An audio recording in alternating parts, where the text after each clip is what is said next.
शेतकऱ्यांची तुम्ही भेट घेतली, काय शेतकऱ्यांचं म्हणणं आहे? ज्या आजींचा यामध्ये जीव गेलाय दसक्याने, त्यांच्या देखील कुटुंबियांची भेट घेतली तुम्ही?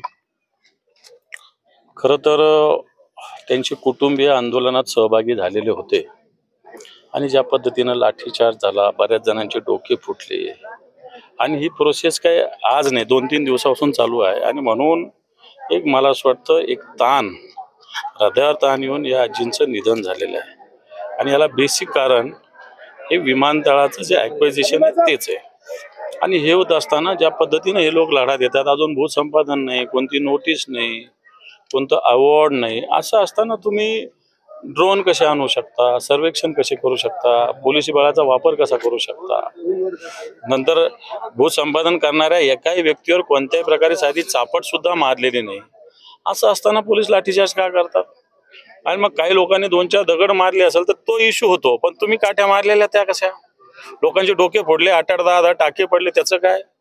वृद्ध, महिला, भगिनी यांना सुद्धा मोठ्या प्रमाणात मारहाण झाली, याचं काय?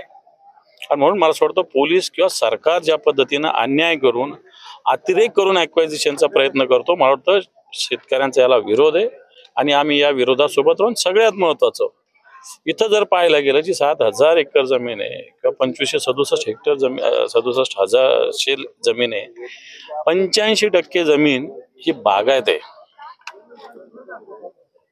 10-11% जमीन जिरायत आहे आणि 2-3% जमीन अशी की जी बिगर शेतीची. मला असं वाटतं ॲक्विजिशन करताना जी जमीन बागायती एवढ्या मोठ्या ॲक्विजिशन करत नाही, ज्या जमीन नापीक आहे अशा ठिकाणी ॲक्विजिशन झालं पाहिजे असं सातत्यानं संकेत आहे. ते न पाळता अशा पद्धतीनं जर बागायती जमिनीचं ॲक्विजिशन भूसंपादन होणार असेल तर त्याला जनतेचा विरोध आहे. तुम्ही पोलिसांशी देखील बोलला, तुम्ही ग्रामस्थांशी देखील बोलला, पोलिसांची बाजू कशा पद्धतीने तुम्हाला इथे या ठिकाणी काय दिसतं? काल हे आंदोलन झाल्यानंतर शासकीय कामकाजात अडथळा आणल्याप्रकरणी 250 ते 300 लोकांवर गुन्हा दाखल आहे, तर 6 जण ताब्यात आहेत आणि जे 6 जण ताब्यात आहेत त्यांना 2 दिवसाची पोलीस कोठडी दिली. एसपींनी तुम्हाला नेमकी काय माहिती दिली? नाही, कोठडी दिली त्यांनी सांगितलं ना. हे बा, पोलिसांनी 353 दाखल केला आहे, 324 दाखल केला, 2 गुन्हे दाखल झाले. एका गुन्ह्यात 307 पण आहे, एका गुन्ह्यात 324 पण, 353 सुद्धा आहे.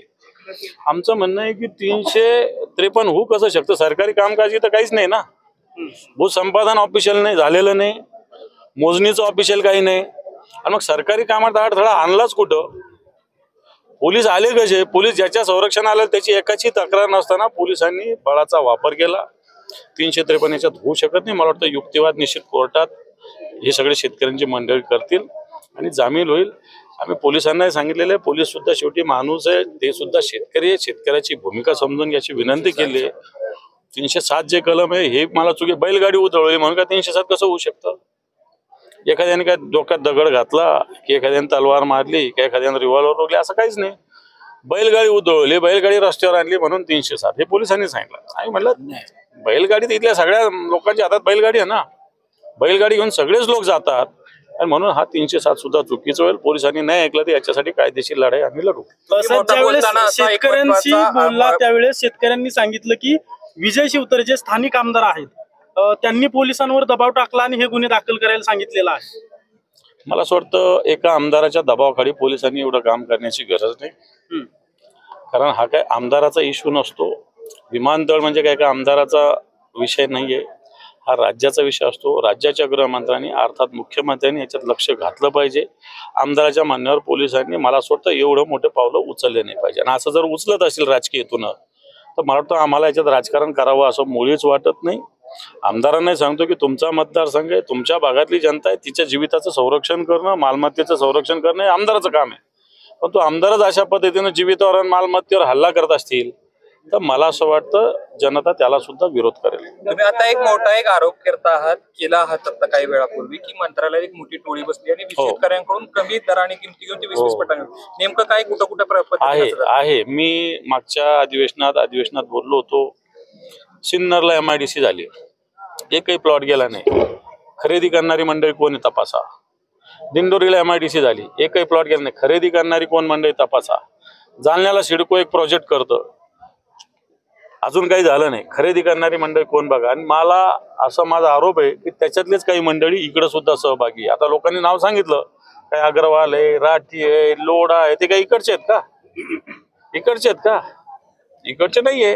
आणि मला वाटतं अशी लॉबी मंत्रालयात बसलेली असती, ती भूसंपादन स्वस्तात शेतकऱ्यांकडून जमिनी घेणं आणि नंतर भूसंपादन करून ऑफिशियली महागामध्ये या जमिनीचा मोबदला मिळवणं, अशा पद्धतीनं काम करणारे लोक आहेत. राज्यात काही जरी झालं तरी विजय शिवतरेंची प्रतिक्रिया येत असते, मात्र त्यांच्या मतदारसंघात एवढं मोठं आंदोलन होतंय, लोकांवर गुन्हे दाखल झालेत, शेतकरी आणि पोलिसांच्यात चकमक झाली, तरी अजून देखील प्रतिक्रिया देत नाहीयेत. वाटतं याचा विचार तुम्ही केला पाहिजे, याचा विचार तुम्ही केला पाहिजे की जे काही गरज नसताना प्रतिक्रिया देत असतात, आता गरज असताना त्यांनी या भूमिकेशी तुमची सहमती का विरोध हे स्पष्ट केलं पाहिजे ना. विमानतळ तुम्हाला पाहिजे असेल तर अशा पद्धतीनं लाठीमार्च केला पाहिजे का, लोकांवर गुन्हे दाखल केले पाहिजे का, जबरदस्ती केली पाहिजे का?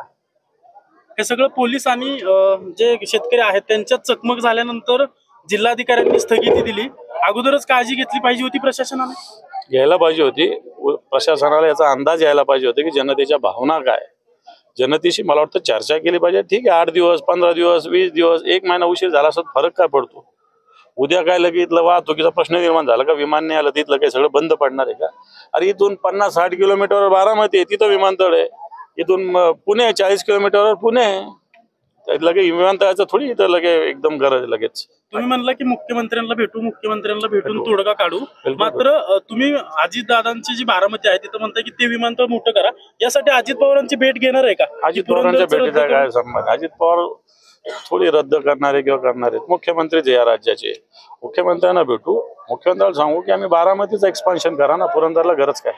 अजित पवारांचं वक्तव्य असं आहे की गेल्या काही दिवसापासून सातत्याने शेतकरी भेटतात आहेत, त्यांचं म्हणणं असं की विमानतळ झाले, विमानतळाची पुणे जिल्ह्यामध्ये गरज आहे. काल त्यांनी असं वक्तव्य केलं होतं की स्थगिती देतोय, परंतु ती एका दिवसाची स्थगिती होती की आणखी वाढणार, या संदर्भात प्रशासनाशी तुमचं काय बोलणं झालं? नाही, माझं काही बोलणं झालेलं नाही या संदर्भात. मी फक्त आता कालचा जो लाठीमार आहे, लोक जखमी झालेले आहे, हा विषय तातडीचा होता, त्याच्यामुळे तेवढी चर्चा केली.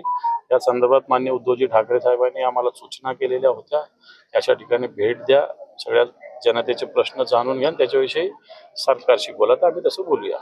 शेवटपर्यंत उभाटा गट या शेतकऱ्यांच्या पाठीमागे उभं राहणार. मला असं वाटतं आम्ही पहिल्यापासून आहे, याला राजकीय वळण देऊ नये. मी फक्त आमचाच पक्ष राहावा असं नाही, सगळ्या पक्षांनी याच्या सोबत यावं असं मी सगळ्यांना विनंती करेल.